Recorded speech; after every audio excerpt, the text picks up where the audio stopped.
Hello student, स्वागत है आप सभी का एक बार फिर से हमारे इस ऑफिशियल यूट्यूब चैनल में जिसका नाम है एसोल सॉल्यूशन। मैं चंदन कुमार हाजिर हूँ आप सभी के सामने अपनी एक और नई वीडियो के साथ। सो गाइस, आज की ये नई वीडियो हमने आप लोगों के लिए इसलिए बनाई है क्योंकि इग्नू की ओर से आप लोगों के लिए एक नया नोटिफिकेशन आया है। जी हाँ, इग्नू की ओर से।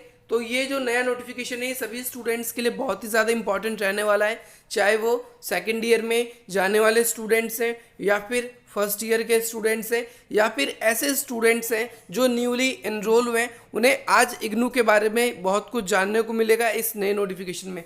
सो गाइस, नया नोटिफिकेशन क्या है?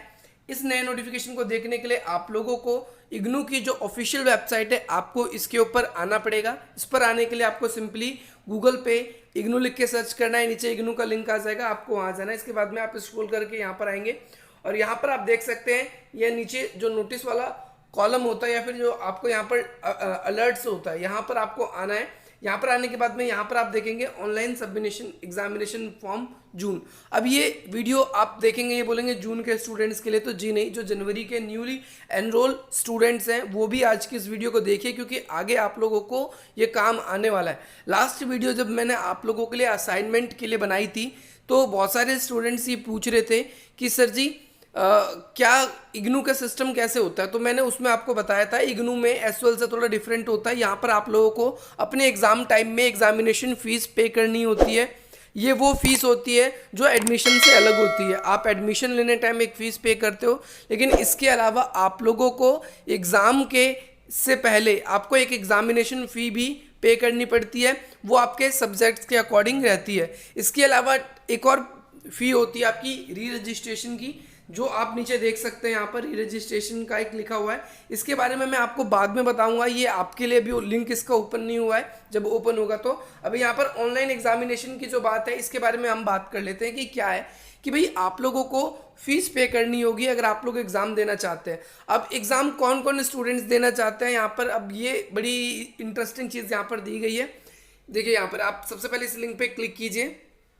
इस लिंक पे क्लिक करेंगे तो अभी अभी ये लिंक जस्ट एक्टिवेट ही हुआ है, तो मे बी पॉसिबल आपके फ़ोन में ओपन होने में थोड़ा सा समय ले सकता है। ये अगर समय लेता है तो आप उसको थोड़ी देर वेट करें। इन सब के अलावा अगर आप लोग हमारे टेलीग्राम ग्रुप्स में ज्वाइन होना चाहते हैं तो आप ज्वाइन हो सकते हैं, जो कि टेलीग्राम आपको प्ले स्टोर से डाउनलोड करना पड़ेगा। अगर आपने डाउनलोड कर रखा है तो हो सकता है। ये हमने नया ही ग्रुप बनाया है जिसके अंदर आप देख सकते हैं कि 34 मेंबर्स हैं और इसके अंदर आप लोगों को असाइनमेंट्स वगैरह कैसे बनाने, इसमें लिखा हुआ है एक चीज़ आप थोड़ा सा नोट करना, एमपीएस। लेकिन ये ऐसा नहीं है कि इसमें सिर्फ एमपीएस की वीडियो या फिर एमपीएस के लिए आप लोगों को कंटेंट मिलेगा, नोट्स मिलेंगे एंड एमपीएस के लिए आप लोगों की पढ़ाई होगी। इसमें अगर आप लोगों ने हिंदी से भी अगर आप अपनी मास्टर्स कर रहे हो तो यहाँ पर आपको उसके लिए भी वीडियो मिलेगी। अगर आप लोग हिस्ट्री से एमए कर रहे हो तो आपको इससे भी यहाँ पर वीडियोज़ मिलेगी। इसके अलावा अगर आप देखेंगे तो अगर आपकी कोई भी प्रॉब्लम है तो आप अपनी क्वेरीज हम लोगों के साथ शेयर कर सकते हो इंस्टाग्राम पे भी।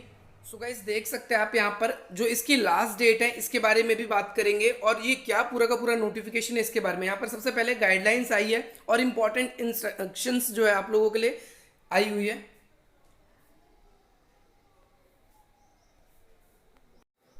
सो गाइस, जैसे ही आप लोग उस पर क्लिक कर देंगे आपके सामने एक ये वाली विंडो ओपन होकर आ जाएगी। इस विंडो के अंदर आप चेकआउट कर सकते हैं कि आपके लिए कुछ गाइडलाइंस और आप लोगों के लिए इंस्ट्रक्शंस आई हुई है कि भाई अगर आप लोग जुलाई में एग्जाम देना चाहते हैं, जून जुलाई के जो स्टूडेंट्स, देखो ये मे बी पॉसिबल आपका होता है कि आपकी डेट शीट अब तक तो आई नहीं है, तो जून के लास्ट में और जुलाई के पहले वीक में अभी आपके एग्जाम हो जाते हैं। लेकिन यहाँ पर आप देखोगे, मैंने आपको लास्ट टाइम भी बोला था कि इग्नू अपने एग्जाम अब तक, उसने चाहे कोविड कितना भी पेंडेमिक रहा है, इग्नू ने अपने एग्ज़ाम ऑनलाइन नहीं करवाए हैं दिल्ली यूनिवर्सिटी की तरह। तो एग्ज़ाम्स के लिए ये कि आप लोगों के लिए डेट दे दी गई है। यहाँ पर आप देख सकते हैं नीचे कि जो लास्ट डेट है इसकी 15 जून तक है और ये बढ़ भी सकती है और नहीं भी बढ़ सकती है। अब इसके बारे में हमें बात नहीं करनी यहाँ पर, लेकिन 17 में आज से इसका आवेदन जो है स्टार्ट हो चुका है। आपको सब्जेक्ट के अकॉर्डिंग लास्ट मंथ तक क्या था, मतलब लास्ट मंथ नहीं, लास्ट ईयर जब जुलाई और दिसंबर वाले स्टूडेंट्स ने अपने एग्जाम्स दिए थे तो उसमें जो फीस थी पर सब्जेक्ट की वो 150 रुपये थी। लेकिन यहाँ पर बढ़ाकर अब कितनी कर दी गई है, 200 रुपये। बाकी जब आप पेमेंट डिडक्ट करोगे तो उस समय आपको अच्छी तरीके से पता चल जाएगा। पर सब्जेक्ट के हिसाब से आपको पे करनी पड़ती है। अगर आपके पास में एक सब्जेक्ट है तो आपको ₹150 पहले पे करनी पड़ती थी, जो अब निर्धारित फीस कितनी है, ₹200 निर्धारित फीस है।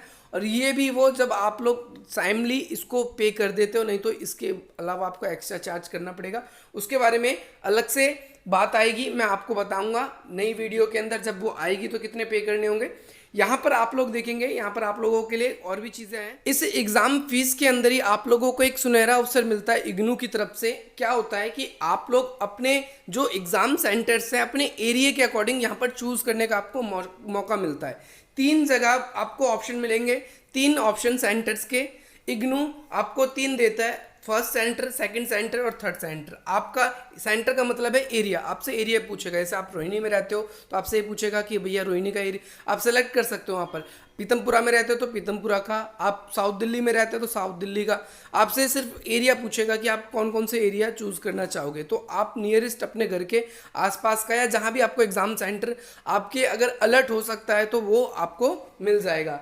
दूसरी चीज़ आपको यहाँ पर नीचे देखना है कि बहुत सारी चीज़ें, इंस्ट्रक्शंस आप लोगों के लिए आई है। मैं आपको इस वीडियो के अंदर सारा का सारा क्लियर कर दूंगा। सबसे पहले मैं आपको बता दूं, यहाँ पर आप देख सकते हैं कि बहुत सी गाइडलाइंस है। यहाँ पर सबसे इंपॉर्टेंट उन बच्चों के लिए, दिसंबर के स्टूडेंट्स के लिए कि जिनका अब तक रिजल्ट नहीं आया है, तो अब इन्होंने डायरेक्टली कह दिया है कि भैया आप लोग क्या कर सकते हो कि आप लास्ट डेट का वेट मत करना है इसके लिए कि भाई मेरा रिजल्ट आएगा तो मैं भरूंगा। आप इसमें पहले ही फिल कर सकते हो। लेकिन इसके अंदर 2 चीज़ें और भी है। 2 चीज़ें और क्या है, आप मान के चलो अभी लगभग आपने देखा कि अगले महीने तक की डेट है। इसमें हमने ये पाया कि जो डेट है इसके अंदर वो क्या है, नेक्स्ट मंथ तक है फिल करने की। अभी रिजल्ट नहीं आया है तो अभी क्या कर सकते हैं, हम वेट कर सकते हैं। जो एमपीएस के स्टूडेंट्स थे या फिर जिन्होंने फैब में अपने एग्जाम दिए थे, इसके अंदर इंस्ट्रक्शंस में जिक्र है इन सब चीज़ों का, आपके लिए बहुत इंपॉर्टेंट है। इसलिए मैं कह रहा हूँ आगे आप लोगों को, क्योंकि और कई बातें नहीं पता चलेगी आप लोगों को। तो मैं आपको बता देता हूँ कि यहाँ पर क्या गाइडलाइन के अंदर आप देख सकते हो 15 जून तक है। लेकिन अभी जो लास्ट टाइम मास्टर्स का जिन बच्चों ने अपने एग्जाम दिए थे उन स्टूडेंट्स का क्या है, अभी प्रॉपर रिजल्ट नहीं आया है, प्रॉपर डिक्लेयर नहीं हुआ है। कई बच्चों के असाइनमेंट के नहीं आए, कई बच्चों के और भी नहीं आए। जैसे एमपीएस में 8 सब्जेक्ट होते हैं तो कईयों के 4 सब्जेक्ट के आए, कई के 2 सब्जेक्ट के आए रिजल्ट। इग्नू ऐसे ही करता है कि एक जिस सब्जेक्ट का रिजल्ट अपडेट हो जाता है उसका वो लगा देता है, चाहे वो 1 सब्जेक्ट हो 2 सब्जेक्ट हो। तो सबसे अच्छी बात तो इसकी ही है, आपका टाइमली रिजल्ट आ जाता है। कोविड-19 पेंडेमिक है इस टाइम, इस वजह से थोड़ा सा रिजल्ट में डिले हो रहा है, क्योंकि हम देखते हैं कि 45 दिन में लगभग जो इग्नू है अपना रिजल्ट दे देता है। अब यहाँ पर देखो इसके अंदर क्या चीज़ है। अब अगर रिजल्ट आ जाता है उनका 15 जून से पहले, तो अगर किसी स्टूडेंट ने पेमेंट कर दी तो उसके पेमेंट का क्या होगा। तो यहाँ पर इन्होंने कहा है कि आपका अमाउंट अगर कट गया आपके यहाँ पर, वैसे तो हम रिफंड नहीं करेंगे। इन्होंने डायरेक्टली यहाँ पर कह दिया है इसके अंदर कि अगर आपने कोई भी पेमेंट ऐसी कर दी है जो एडजस्टेबल हो, जैसे अभी मैं बता रहा हूँ, तो वो आपको रिफंड नहीं की जाएगी किसी भी हालात में, किसी भी केस में।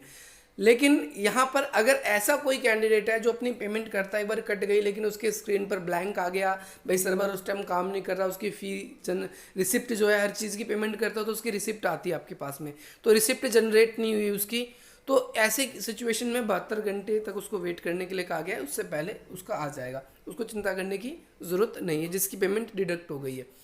अच्छा, अभी एक एक करके मैं आपको सारी बातें बताऊंगा। यहाँ पर आपको देखो एग्ज़ाम्स को लेकर इन्होंने स्पेशली बात कही है, मैं उन पे भी आऊँगा। सबसे पहले आपको यहाँ पर मैं लेके चलता हूँ जो इनकी तरफ से गाइडलाइंस आई है। यहाँ पर बताया गया है कि इसमें जो स्टूडेंट्स हैं जो जून में अपने एग्ज़ाम देना चाहते हैं, यानी जून का जो सेशन था इसमें एग्ज़ाम देना चाहते हैं तो वो भर सकते हैं। जैसे बहुत सारे बच्चे हैं लास्ट ईयर उन्होंने जून में एग्ज़ाम एडमिशन लिया होगा, तो वो उनका एग्ज़ाम अभी जून में होता है। लेकिन बहुत सारे बच्चे ऐसे हैं जैसे जनवरी में उन्होंने लास्ट टाइम एग्ज़ाम दिया लेकिन किसी में या फिर उनका छूट गया, तो वो अब जून में अगर एग्ज़ाम देना चाहते हैं तो वो दे सकते हैं, वो अपनी फ़ीस पे कर सकते हैं। यानी पहले की स्टूडेंट है लेकिन कोई बात हो गई, तबीयत ख़राब हो गई, रिज़ल्ट में फेल आ गया या फिर एग्ज़ाम नहीं दे पाए किसी कारण से, तो वो बच्चे जो दिसंबर में एग्ज़ाम देने वाले थे वो दे नहीं पाए या एग्ज़ाम रह गया, पास नहीं हो पाए, तो वो जून में पेमेंट कराकर अपनी एग्ज़ाम्स को दे सकते हैं। यहाँ पर लिखा हुआ है कि कौन कौन दे सकते हैं एग्जामिनेशन। जो एक तो जो जिन्होंने एडमिशन लिया था 2020 में जून के महीने में, और दूसरा जिनका एग्ज़ाम था दिसंबर के महीने में ही 2020 में। देखो जो जून का एग्ज़ाम था वो सितंबर के महीने में 2020 में हुआ था, और जो दिसंबर का एग्ज़ाम होना था 2020 में वो एग्ज़ाम कब हुआ था, फ़ैब 2021 में। मैं इसी एग्ज़ाम की बात कर रहा हूँ, अब तक इसका रिजल्ट नहीं आया और नीचे इन्होंने क्या बात कही भी मैं बताऊंगा। इसके साथ साथ इसके अंदर देखो आप और भी चीज़ें देखो, इसके अंदर लिखा हुआ है कि and their validity of the registration is expire in December. यानी बहुत से बच्चे ऐसे कई बार पता ही नहीं चल पाता कि भाई रजिस्ट्रेशन भी हो रहे, फीस अगर आप ये फीस पेमेंट नहीं करते हो तो आपको एग्ज़ाम देने नहीं दिया जाएगा। तो वही है कि वैलिडिटी एक्सपायर हो गई दिसंबर में, बहुत से बच्चे नहीं दे पाए, तो उनके लिए एक सुनहरा अवसर है, वो दोबारा से अपना एग्ज़ाम देकर अपनी इस डिग्री को कंप्लीट कर सकते हैं सभी इग्नू के स्टूडेंट्स। साथ ही साथ यहाँ पर बताया गया है और कि भाई जो रजिस्ट्रेशन की डेट है वो क्या है कि जून में मे भी पॉसिबल है, हो सके तो एक्सटेंड की जा सकती है, नहीं तो नहीं। वैसे तो अगर सब कुछ नॉर्मल हुआ तो दिल्ली में कोशिश करेंगे जल्द से जल्द अपने एग्ज़ाम ख़त्म करवा कर, क्योंकि थर्ड वेव कोविड की कह रहे हैं आएगी, तो उसके लिए वो अभी तैयार नहीं होना चाहेंगे। इसके साथ साथ नीचे देखेंगे यहाँ पर क्या गया है कि at the time of filling examination form registration is not found valid. यानी अगर आपका अगर ऐसा आता है रजिस्ट्रेशन आपका वैलिड नहीं दिखा, सो गाइस आप लोगों को ये कहा गया है कि आप क्या कर सकते हो, या तो इन नंबर्स पे फ़ोन करके कांटेक्ट कर सकते हो, या फिर आप यहाँ पर जो इस पे जाकर आप अपनी जो रजिस्ट्रेशन है उसका आगे की जो प्रक्रिया कर सकते हो। इसके साथ साथ यहाँ पर और भी तीसरी चीज़ नीचे आप तीसरी देखोगे, इसके अंदर क्या है कि आंसर द क्वेश्चन पेपर। अब यहाँ पर क्वेश्चन पेपर आपको इसमें एक चीज़ और चीज़ ध्यान रखनी होगी यहाँ पर कि आपका जब पेपर होगा तो आप उसमें दो ही लैंग्वेज का यूज़ कर सकते हो, या तो हिंदी या फिर इंग्लिश। आपने पहले सेलेक्ट कर रखा है एडमिशन के टाइम पे ही कि भाई आपको लैंग्वेज कौन सी लेनी है, बट फिर भी आपको स्टडी मटेरियल उसी तरीके का मिलेगा। लेकिन जब आप एग्ज़ाम लिख रहे होगे तो उस समय आपसे ऑप्शन आता है आपके पास में कि आप इंग्लिश मीडियम में लिखना चाहते हैं या हिंदी मीडियम में, तो उस समय आप जो सेलेक्ट करोगे उसी से आप लिख पाओगे और उसी से चेक होगा। इसके अलावा नहीं तो आप देखोगे तो यहाँ पर आपका जो है आपको बिना किसी इन्फॉर्मेशन दिए आपका जो एग्ज़ाम है वो कैंसिल कर दिया जाएगा, आप पास नहीं हो पाओगे। चौथी बात ये कही गई है अभी यहाँ पर देखो, जो दिसंबर 2020 के एग्जाम होने थे जो मैंने बताया जो फैब में हुए थे, अब तक उसका पूरा रिजल्ट नहीं आया।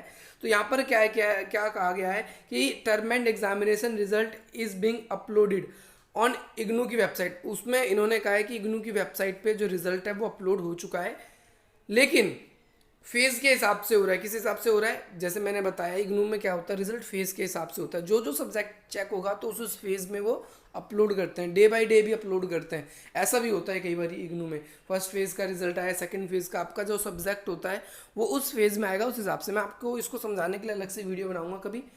अच्छा, तो यहाँ पर और भी चीज़ें क्या है इसके अंदर आप देखेंगे। हाँ, तो यहाँ पर इग्नू की वेबसाइट पे आप चेक करोगे अपने रिजल्ट को, और जो स्टूडेंट्स ऐसे हैं जिनका रिजल्ट नहीं डिक्लेयर हुआ है लास्ट डेट तक, यानी लास्ट डेट क्या है आपको बताया मैंने यहाँ पर जून के महीने में 15 जून तक, अगर तब तक नहीं हुआ तो आप क्या है कि एडवाइस आपको दिया जाता है कि आप यहाँ पर अपने एग्जामिनेशन फॉर्म फिल कर दें, क्योंकि आपका रिजल्ट फिर यानी लास्ट डेट तक भी आप देखें कि भाई यानी 15 तारीख आ गई कि भाई अब तक मेरा रिजल्ट नहीं आया, मेरे सभी दोस्तों का रिजल्ट आ चुका है, तो ऐसी परिस्थिति में मैं क्या करूँ, तो फिर मेरे को पेमेंट करनी ही पड़ेगी। इसके साथ साथ यहाँ पर जो ऐसे स्टूडेंट्स हैं जो भाई जेल वगैरह में रहकर भी पढ़ाई कर रहे हैं, तो उनको क्या उनके लिए भी यहाँ पर आए, यहाँ पर ये बात हुई है कि भाई उनको अपने रीजनल सेंटर पे जाकर मतलब एप्लीकेशन वगैरह लिख के अपनी पेमेंट करनी पड़ेगी, ये उनके लिएगा। अच्छा, यहाँ पर अब थोड़ा सा और भी क्लियर कर दूँ मैं आप लोगों को, और भी बताया गया है इसमें स्टेप बाय स्टेप आपको बताया गया है कि कैसे कैसे आपको क्या करना है। इसमें सबसे पहला बताया गया है कि आप लोगों को क्या करना होगा, एग्जामिनेशन कुछ कोड होते हैं आपके एग्जाम के सेंटर के, जैसे आपके रीजनल सेंटर होता है उसका भी कोड होता है। तो यहाँ पर ये यही लिखा हुआ है, सबसे पहले ऑप्शन मिलेगा आपको एग्ज़ाम सेंटर का जो भी अवेलेबल होगा आपके एरिया के अकॉर्डिंग, यानी जैसे आपने दिल्ली का सेंटर चूज़ कर रखा होगा तो आपको दिल्ली में जिस एरिया में आप रहते होगे तो वहाँ पर आपको एग्ज़ाम सेंटर्स के कुछ कोड मिलेंगे, उन कोड के जो भी आपके रजिस्ट्रेशन उसी के अकॉर्डिंग आपके होंगे। ध्यान रखना, आपको कोड मिलेंगे एरिया के और उसी के अकॉर्डिंग होगा। और जब आप उस क्या कहते हैं रीजनल सेंटर जो आपका आएगा वो उसमें वेरीफाई होना चाहिए। यानी फॉर एग्जांपल आप अभी यहाँ पर हो मतलब बिहार में, आप सोचोगे कि भाई मैंने तो वहाँ पर बिहार का ऑप्शन भी देखा है कि भाई अभी जैसे मैं आपको दिखाऊंगा आगे कि भाई मैंने तो बिहार का ऑप्शन भी देखा, मैं बिहार में हूँ या फिर मैं यूपी में हूँ या फिर मैं एमपी में हूँ, अभी लॉकडाउन की वजह से जाना पड़ा गाँव, या फिर मैं वहाँ पर हूँ दिल्ली में नहीं हूँ, तो मैं एग्ज़ाम क्या बिहार में दे सकता हूँ, फलाना अपनी जगह के आसपास दे सकता हूँ। तो ऐसा नहीं है, आपका जो रीजनल सेंटर है उसी जगह पर उसी एरिया में आपको अलर्ट की जाएगी चीज़ें, वहाँ पर अलर्ट नहीं की जाएगी। क्योंकि अब इसके अंदर दूसरी चीज़ यहाँ पर है कि अगर यहाँ पर आप देखते हैं जो भी आपको मैंने आपको बताया कि आपको सेलेक्ट करना होगा एरिया। आपको 3 एरिया होंगे, उसमें से होगा जो बेसिकली ज़्यादातर हम देखते हैं जो फर्स्ट जो पहला होता है उसी में ही आपका सेंटर दिया जाता है। लेकिन अगर वो गलती से किसी कारणवश अगर फुल हो जाता है, क्योंकि देखो पिछली बार क्या था, कोविड की था, मैं आपको उसका बताऊंगा। दिसंबर में जो फैब में एग्जाम हुए तो उसमें क्या है कि बच्चों को एक सीट छोड़ के एक सीट बिठाया जा रहा था, तो वहाँ पर जितनी कैपेसिटी थी उस अकॉर्डिंग उनको सेंटर्स दिए जा रहे थे। और पूरी दिल्ली में अब की बार सेंटर्स दिए गए थे, इसी कारण से बहुत से स्कूलों में दी गई थी, सेंटर दिए गए थे। अच्छा, तो यहाँ पर ये चीज़ है। दूसरी चीज़ यहाँ पर आपको एक चीज़ और ध्यान रखना है कि जो स्टूडेंट्स हैं वो ध्यान रखें अपने जब एग्जामिनेशन फिल करें तो उसके अंदर उनको नेक्स्ट यहाँ पर उनके एग्जामिनेशन सेंटर जो है वो उनके लिए अवेलेबल है या नहीं। इसके साथ साथ आपको ऑनलाइन पेमेंट करनी होगी इसके लिए, या तो आप गेटवे का यूज़ कर सकते हो, 2 तरीके का, HDFC बैंक का या फिर IDBI बैंक का। इनसे आप अपनी पेमेंट करेंगे। और साथ ही साथ नीचे देखेंगे और भी यहाँ पर है, मैं आपको दिखा देता हूँ इसके अंदर। अच्छा, एग्जामिनेशन सेंटर अब आपको बता देता हूँ थोड़ा सा मैं हॉल टिकट के बारे में। हॉल टिकट का क्या है, देखो हॉल टिकट का सिंपल सा एग्ज़ाम जब आपका होगा, आपकी डेट शीट आएगी, उसके 10 दिन पहले आपका हॉल टिकट अलर्ट किया जाएगा। अगर आपका जो हॉल टिकट है उसके अंदर कोई भी चेंजेस होंगे तो वो एग्ज़ाम के 2 दिन पहले भी आ सकते हैं। हालांकि DU में ज़्यादातर ऐसा होता है SOL के बच्चों के साथ कि पूरा सेंटर चेंज हुआ, बट यहाँ पर आपका शेड्यूल चेंज हो सकता है। आपकी फ़ोटो अपडेट कराने के लिए बोल सकता है वो, वहाँ पर आपको अपनी पासपोर्ट साइज़ फ़ोटो, साथ ही साथ यहाँ पर क्या है कि एग्जामिनेशन सेंटर पे आपको अपना जो कॉलेज का आई कार्ड है वो ज़रूर लेके जाना है। ये भी से ध्यान रखना है, कॉलेज का आई कार्ड जैसा भी आपका है आपको ज़रूर लेके जाना है। या इसके अलावा अगर कोई भी आपको प्रॉब्लम होती है, नहीं आता, तो आप इन नंबर्स पे ईमेल कर सकते हो या मैदान गढ़ी जाकर। अभी फिजिकली तो कांटेक्ट नहीं कर पाएंगे आप। इसके साथ साथ आप नीचे देखेंगे यहाँ पर आपको एक चेक बॉक्स मिलेगा कि हाँ भाई मैंने डिक्लेरेशन सारी पढ़ ली है। इसके बाद फिर मैं यहाँ पर आप देख सकते हो नीचे आपको यहाँ पर ऑप्शन मिलेगा proceed to fill examination form. आपको इस वाले नीचे वाले पे क्लिक करना है। इस पर जैसे ही क्लिक करोगे आपके सामने एक नई विंडो ओपन होकर आ जाएगी। अब यहाँ पर ये आ चुका है ऑप्शन, तो यहाँ पर आप लोगों के लिए 3 ऑप्शन यहाँ पर मिल जाएंगे। आपको पहले वो सिलेक्ट करने होंगे। सबसे पहला है प्रोग्राम कोड, और यहाँ पर आपका है प्रोग्राम कोड, यहाँ पर आपको डालना है। तो जो भी आपका MPS है, MH है, या फिर आपका ग्रेजुएशन का है, जो भी आपका कोर्स का है उसको आपको सिलेक्ट करना होगा। यहाँ पर आपको अपना एनरोलमेंट नंबर जो भी आपके आई कार्ड पे मेंशन हुआ है, इसके साथ साथ नीचे एग्जामिनेशन सेंटर, रीजनल सेंटर आपको देखना है दिल्ली का है कहाँ का है। अगर दिल्ली का है तो आप दिल्ली सेलेक्ट कर लेंगे, दिल्ली एंड NCR। यहाँ पर अपने ऊपर दोनों डिटेल सबमिट करके यहाँ पर नीचे कर देंगे। यहाँ पर और कुछ भी लिखा हुआ है, आप देख लो। यहाँ पर before submitting the examination form please ensure that examination पर कोर्स, यानी पर कोर्स के अकॉर्डिंग आपने 200 रुपये उसकी चार्ज दी है या नहीं। ऐसा कई बार होता है कि उसमें हमको सेलेक्ट करना होता है चीज़ों को। अभी इसके आगे वाला जो पोर्शन है, अभी इग्नू का वो सर्वर उस पर एरर आ रहा है, हो सकता है थोड़ी देर में वो ओपन हो जाए, तो मैं आपको बता दूंगा। आपको ग्रुप में हमारे साथ ज्वाइन होना है, हमारे उस ग्रुप में जोड़ना है आप लोगों को। मैं लिंक डिस्क्रिप्शन बॉक्स में दे दूंगा। साथ ही साथ आप लोगों को बता दूं कि यहाँ पर आप लोगों ने उसमें चेक बॉक्स में क्लिक किया है कि नहीं, देख लेना कितने सब्जेक्ट के लिए आप उसमें अप्लाई कर रहे हो। कई बार गलती से एक आधा सब्जेक्ट छूट जाता है तो आपकी पेमेंट उतनी डिडक्ट होगी और आपको पता नहीं चल पाएगा, आपने ध्यान नहीं दिया, तो आपका फिर एक सब्जेक्ट रह जाएगा। फिर एक सब्जेक्ट के चक्कर में आपको दोबारा से 6 महीने अपने बर्बाद करने पड़ सकते हैं, इसीलिए ये प्रॉब्लम हो सकती है। साथ ही साथ नीचे देख सकते हैं, आपको अगर कोई भी प्रॉब्लम होती है असाइनमेंट्स पे या फिर और किसी चीज़ में भी सबमिट करने में, तो आपको नंबर अभी दिए जाएंगे आगे। उसके बाद ही आप लोग क्या करेंगे, उस पर आगे करेंगे, पेमेंट करेंगे। आपके असाइनमेंट अगर फॉर एग्जांपल मैं आपको एक चीज़ और बता दूं कि अगर आप लोगों ने फॉर्म फिल नहीं किया, एग्ज़ाम नहीं दिया और आपने अपने असाइनमेंट जमा कर दिए थे, तो आपको असाइनमेंट दोबारा से बनाना पड़ेगा, वो कैंसिल हो जाएगा। इसके साथ साथ यहाँ पर एक चीज़ और ध्यान रखनी है आपको कि रजिस्ट्रेशन जब भी आपका होगा उसमें आपको टाइम दिया जाता है, टाइम लिमिट, उसके अंदर ही करना है और उसके बाद आपको मौका नहीं मिलेगा। इसके नीचे सबमिट कर देंगे। इसके आगे अभी सर्वर काम नहीं कर रहा, तो वो मैं आपको भी इस वीडियो में नहीं बता पाऊंगा। जैसे ही सर्वर काम करेगा तो मैं आपको बता दूंगा। सो गाइज, इसके अलावा अगर आप लोग अपनी कोई भी क्वेरीज मुझको शेयर करना चाहो तो शेयर कर सकते हो। सबसे पहले SOL सॉल्यूशन बाय चंदन सर, यहाँ पर पहली ID ये है। यहाँ पर आप अपनी जो भी क्वेरीज है, ऑफिशियल है हमारा अकाउंट, यहाँ पर से आप अपने आप भेज सकते हैं। अपनी जो भी क्वेरी है यहाँ पर हमें फॉलो कर सकते हैं, अपनी क्वेरीज को हमसे शेयर कर सकते हैं। इसके अलावा एक और ID आप मुझे पर्सनली अगर मुझसे कुछ पूछना चाहते हैं तो वहाँ पर के लिए भी आप मुझे यहाँ पर इंस्टाग्राम पर फॉलो कर सकते हैं, जो कि ये ID है चंदन 8287 तो आप यहाँ पर इतना ही सर्च करेंगे तो मेरी आईडी आ जाएगी। यहाँ पर अपनी जो भी क्वेरी आप मुझे शेयर कर सकते हो। वीडियो की अपडेट्स आपको यहाँ से भी मिल जाएगी, यहाँ से भी, और साथ ही साथ फॉर मोर अपडेट्स आप हमारे चैनल को सब्सक्राइब भी कर सकते